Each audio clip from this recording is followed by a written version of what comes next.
반갑습니다. 사단법인 우리 역사 바로 알기 송신혜입니다. 반갑습니다. 이것은 대한민국 3년. 대한민국 3년이면 1919년, 20년, 21년이죠. 1921년 1월 1일에 임시정부 축하연을 하는 그런 사진이 되겠습니다. 그래서 이렇게 정부를 운영을 하셨는데요. 여기 보면 이제 회의 기록도 다 있어요. 회의 기록도 다 있는데, 의정원의 그 정기 회의에 보면 국경일을 어떻게 수립을 해야 되느냐 하고 국경일을 정한 그 내용이 나와 있습니다. 국경일을 어떻게 정했느냐? 여기 1920년 그 임시정부의 기관지인 독립신문이 있습니다.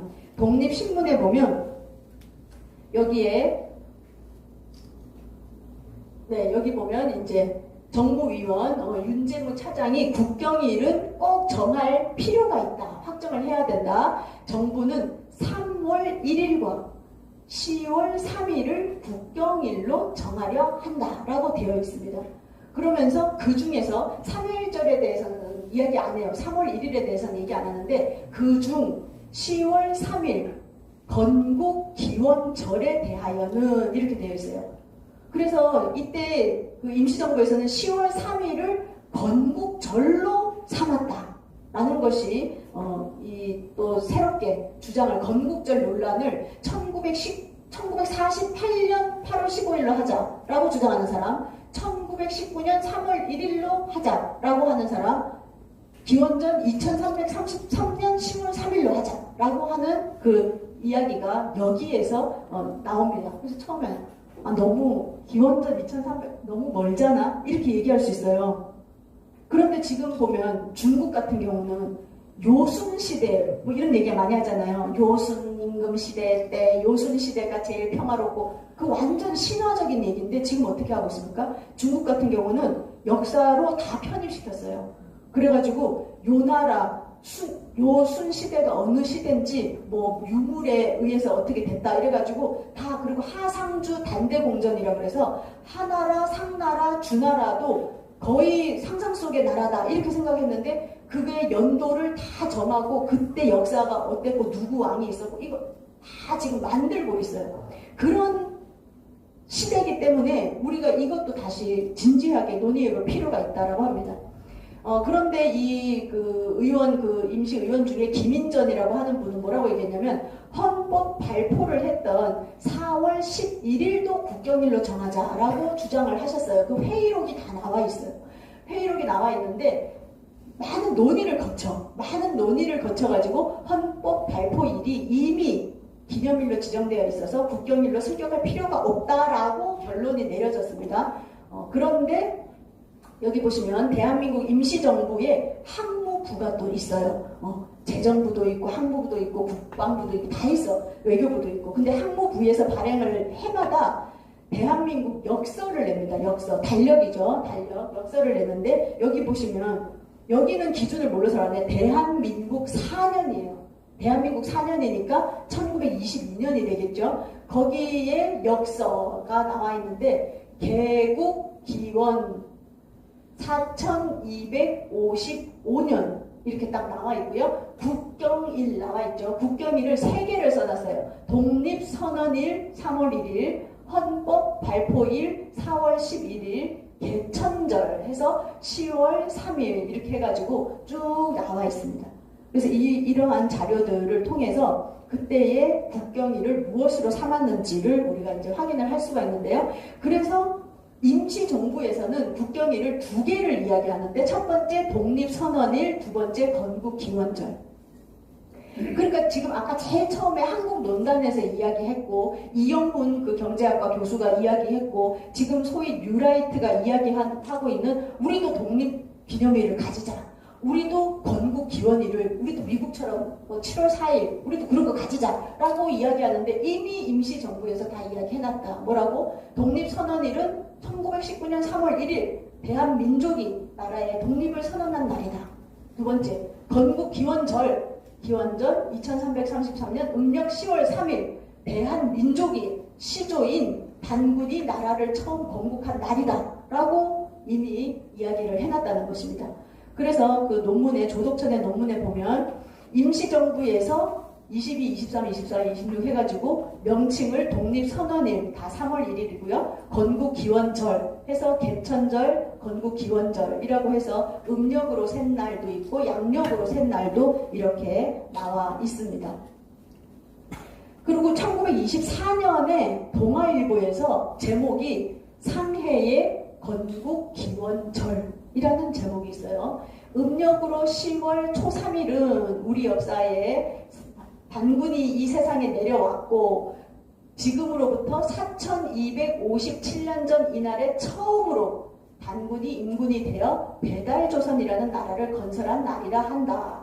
그런데 이 개천절이라고 이름을 했는데 개천절은 대종교 종교에서 많이 기념하는 것이니까 우리 민족 전체가 이날을 기념하여 우리의 나라 역사가 처음으로 비롯한 것을 기념해야 되겠다. 이로써 건국기원절이라고 특별한 이름을 정해서 경사로운 날이라고 정하자. 그래서 나라국 경사로울 경, 그래서 국경일을 만들게 되는 거죠. 그래서 이렇게 나와 있었다라는 것입니다. 그래서 1919년부터 해방이 되는 그 해까지 보면 이렇게 그 개천절을 기념했던 그런 것들이 다 기록이 나와 있습니다. 그래서 상해에서 했고 어디에서 행사를 했고 주최는 뭐 교민단이 했고 정부가 했고 참석 인원은 이렇게 점점 줄어들고 있는 줄어들었다가 나중에는 좀 이제 다시 증가를 하게 되는 그러한 것들을 볼 수가 있습니다. 그래서 이런 식순에 의해서 했다. 그래서 이제 우리나라 뭐 독립선언서라든지 무슨 많은 선언서를 쓰신 분이 누구냐 하면 조소왕 선생이 많이 기초를 하셨어요. 이 조소왕 선생은 1941년에 대한민국 임시정부 건국 강령도 이분이 하셨어요. 아까 대동 단결 선언도 1917년에 하셨지만 그래서 이분은 뭐라고 얘기했냐? 건국 강령에 임시정부의 법통을 어떻게 했느냐? 단군 이래의 민족사와 3.1운동에 두었다. 그래서 홍익인간 단군의 홍익인간, 그 다음에 이제 3.1운동에 두고 삼균주의라고 해서 개인과 민족과 국가 간에 서로가 평등해야 된다 하는 삼균주의를 주장하셨던 분이 바로 이 조소왕 선생이 되겠습니다. 단군 일의 민족사와 3.1운동에 두었다. 그 바로 임시정부가 국경일을 개천절과 3.1 기념일을 기념했다는 것에서도 알 수가 있고요. 아까 우리가 이제 보수와 진보를 얘기했잖아요. 오늘 우리가 얘기하는 거는 완전한 보수에 대한 이야기예요. 보수. 그쵸? 우리 민족이 이렇게 위대했다. 우리 민족이 이렇게 험난한 역사를 극복해서 이겨냈다. 그리고 우리의 역사는 기원전 2333년부터 이어져 오는 이런 찬란한 역사가 있었다. 이거 누가 주장해야 되는 거예요? 보수가 하는 게 이거예요. 보수가 하는 게. 그래서 그 해방 정국에서 몽양 여운현 선생이 좌파다 이렇게 얘기하고 제일 끝에 있는 사람이 민세 안재홍이다 이런 얘기를 합니다. 이분도 독립운동을 하셨는데 우파야 우파.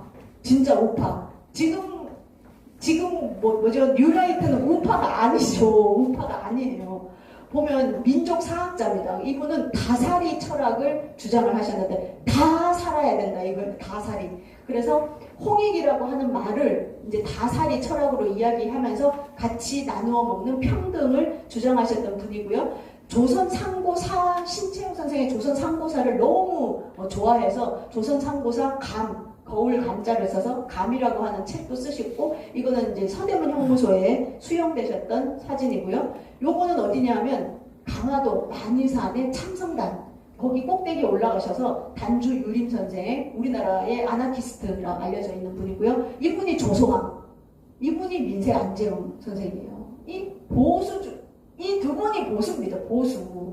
이분은 아나키스트니까 이분 조금 그런 어떤 좌라고 할 수 있어요. 혁신적인 좌라고 할 수 있어. 이건 우야 우. 이 두 분은 우입니다. 그리고 이제 우리가 또 기독교 계열에서 아주 유명한 도산 안창호 선생. 사실 도산 안창호 선생은 엄청 독립운동에 큰 일을 하셨어요. 뭐니 해도 머니가 제일 중요하다. 그랬을 때 그 독립 자금을 전 세계를 돌아다니면서 그거 모집해가지고 주셨고, 또 연설의 왕, 그래가지고 많은 독립운동가를 배출해내고 청년들의 가슴을 뜨겁게 해서 독립운동으로 이끌게끔 하셨던 지도자세요. 그래서 어쨌든 도산 안창호 선생은 뭐라 그랬냐, 기독교 신자임에도 불구하고 단군을 이야기하면 그 좀 종교 비스무리한 뭐 이런 거 아니야? 이런데 그게 아니었다는 거예요. 독립운동 하시는 분들은 1921년 개천절 송축사에서 태백산 단목 아래 탄생하사 건국하신 시조 단군을 송축하는 도다. 건국을 누가 했다? 시조 단군이 했다라고 나와 있어요. 그래서 우리가 안창호 선생을 선양하는 기독교 그 신학대학에서 독립운동사 공부하시는 분들은 건국을 이때 했다는 거, 건국절이 언제다? 10월 3일이다. 그 이야기를 해야 된다는 거죠. 또 우리가 또 이승만 대통령 엄청 우리가 막 또 뉴라이트에서 막 이승만 대통령 막 선양한다 그러는데 그 사람들 잘못하고 있는 거예요. 이승만 대통령을 오히려 엿보이고 있는 게 난 뉴라이트라고 생각하거든요. 왜냐? 이승만 대통령도 우리나라 첫 국무회의 국회가 재헌국회가 처음 시작할 때 어떻게 시작된 줄 아세요? 처음에 기독교 기도로 시작했어. 그런 기독교 하신 분인데 이분은 1949년이에요. 49년에 자유신문에 단군의 정신계승 개천절 담화문을 냈어요. 뭐라고 냈냐? 개천절은 조상의 근본을 잊어버리지 아니함과 민족성을 전하기에 정당한 행사일 것이다. 그리고 신인가문 태백산 단목화, 이거 뭐냐? 삼국유사에 나오는 얘기예요. 삼국유사 고기조에 나오는 그 단군 신화라고 알려지는 그거의 첫 문장입니다. 신인가문 태백산 단목화. 거기 보시면 단군을 우리나라의 역사적 위대한 국조로 인증하기에는 신으로 하면 안 되고 인으로 하자. 그래서 역사로, 종교로 얘기하지 말고 신화로 이야기하지 말고 역사로 이야기하자라고 주장하신 분이 이승만 대통령이 되겠습니다. 자, 그리고 이제 제헌헌법이에요. 1948년 제헌헌법 전문에 보면 여기 보면 단기 4281년 이렇게 나와 있습니다. 여기 전문에 뭐라고 되어 있냐? 대한민국 국회의장 이승만이 쓰셨는데요. 유구한 역사와 전통에 빛나는 우리들 대한국민은 기미 3.1 운동으로 대한민국을 건립하여, 건립을 언제 했다? 기미 3.1 운동으로 했다라고 이승만 대통령이 쓰셨어요. 하여 세계에 선포한 위대한 독립정신을 계승하여 라고 쭉 이렇게 헌법 전문이에요. 이 헌법 전문에 1987년에는 이제 4.19가 들어가게 되는 건데요. 이거를 하기 위한 회의록이 또 남아있어요. 회의록에 보면 이승만 대통령이 따로 발언을 합니다. 따로 발언을 하면서 내가 꼭 후손들이나 이후에 우리 역사에서 잊어버리면 안 될 것이기 때문에 그 앞머리에 반드시 이 문장이 들어가야 된다라고 생각한다라고 하면서 기미 3.1 운동 혁명으로 대한민국을 건립했다라는 이야기가 들어가야 된다라는 회의록이 나와 있어요. 그 정도로 이거를 이야기하셨다라는 것을 알 수 있습니다. 그래서 이제 관보, 대한민국이 수립된 다음에 대한민국 헌법을 실은 관보에 보면 대한민국 30년 9월 1일로 되어 있어요. 그러니까 대한민국 30년이니까 1919년을 원년으로 해서 카운팅을 해서 30년을 이야기한 것입니다. 그래서 관보에도 이렇게 많이 써 있고요. 그 외에 국회 개원식의 개회사를 이승만 대통령 이름으로 했을 때도 대한민국 30년 단기 이렇게 해서 같이 써 있고요. 이러한 것들을 알 수 있습니다. 그래서 1936년에 한국국민당 완전 무익이에요. 그래서 김원봉하고 같이 손잡을 수 없다. 막 이러고 이동희 레닌의 돈을 받았다. 우리 같이 할 수 없다. 어떻게 공산주의를 믿을 수 있느냐. 이러면서 극우들이에요. 극우들이 발표한 것에 보면 국치일에 임하여 우리는 연중 행사와 같이 매년 3대 기념일을 지키나니 첫째는 건국 기념일이요. 10월 3일이죠. 둘째는 국치 기념이요. 셋째는 3일 기념이다. 건국 기념은 우리가 영화로운 국가를 세웠던 것을 자랑하며 영광사죠. 국치 기념은 이 영광을 잃은 것을 슬퍼함이며 3일 기념은 이 광영을 다시 누리기 위하여 전 민족적으로 대혁명 투쟁을 개시한 것을 축하합니다. 이 문장에서 8월 29일 그 아픔의 역사, 그렇지만 우리에게는 10월 3일 건국이라는 그 찬란한 역사, 영광사가 있었고, 그런데 3일 기념, 3일 혁명을 통해서 우리가 선언한 그런 날이 있었다라는 것을 기억하는 것입니다. 그런데 제가 또 이 대목에서 요게 또 눈에 들어와가지고, 그러나 우리 국민 중에는 우리에게 829의 치욕을 준 외놈과 제유하여 우리가 살 길을 함께 찾으려고도 하지 않는 자가 없지 아니하니 이는 다 부끄러움을 모르는 무리이다. 적을 인식치 못하는 전쟁은 지극히 위험하다. 우리 지금도 이러고 있지 않는가? 이런 사람들이 있지 않는가? 이런 반성을 하게 됩니다. 그렇다면 도대체 이 뉴라이트가 어떻게 이렇게 나오게 되었는가? 이 친일파 후손들의 그 모습인데요. 이렇게 언론, 그 다음에 재계, 그 다음에 그 사학, 저 학교, 그리고 기업, 전남방지, 그 다음에 정치, 이러한 것들이 이제 다 그 혼맥이나 이러한 것들로 이제 연결이 되어 있다는 것을 이제 이야기를 하고 있고요. 이 자료는 그 친일과 망각이라고 하는 그 책에 나와 있는 자료고, 그 다음에 KBS의 그 다큐멘터리 몇 년 전에 MBC 뭐 다양한 그런 데서 많이 나오고 있습니다.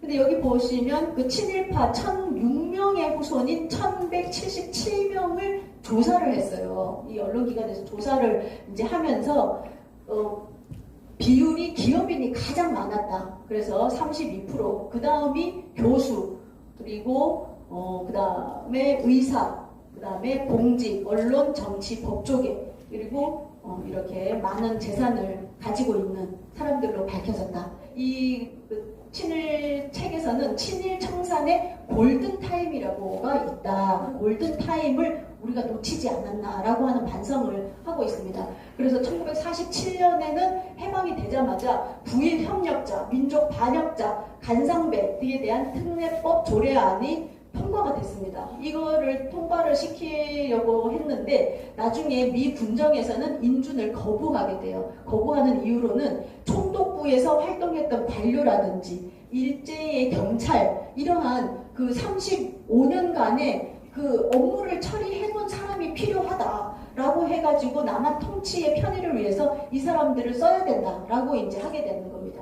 그런데 국회 본회의 제1회 44차 회의록, 44차까지 회의를 했어요. 44차 회의록에 이게 저도 너무 와닿는 말이더라고요. 일제 정치 하에 아부해서 민족을 좀먹는 사람은 시대에 따라 다른 어떠한 외국 세력에 아부해서 역시 민족을 전멸할 수도 있고, 우리가 이완용을 보면 알 수 있어요. 이완용이 친미파였다가 유경공원이라고 하는 그 학교에서 영어를 공부해가지고 미국에 가게 되거든요. 미국에서 친미파가 됩니다. 근데 다시 와서 고종이 아반파처럼 하게 되잖아요. 그리고 러시아 공사관을 하잖아요. 친러파가 돼요.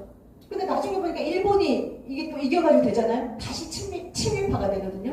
그 이완용이 떠오르는 겁니다.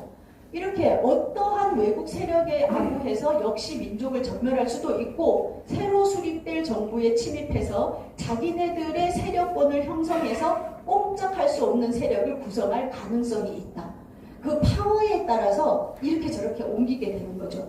그런 게 있다라고 이야기를 하고 있는데요. 어쨌든 이 당시에는 친일파 숙청 긴급 동의안이 재석 의원 165명 중에 찬성 139명이 찬성을 해요. 이때는 왜냐? 독립운동가들이 다 눈 시퍼렇게 또 살아있거든요. 그리고 국민들도 다 알고, 그러니까 차마 이런 거를 반대할 수가 없는 거예요. 이 시대에는.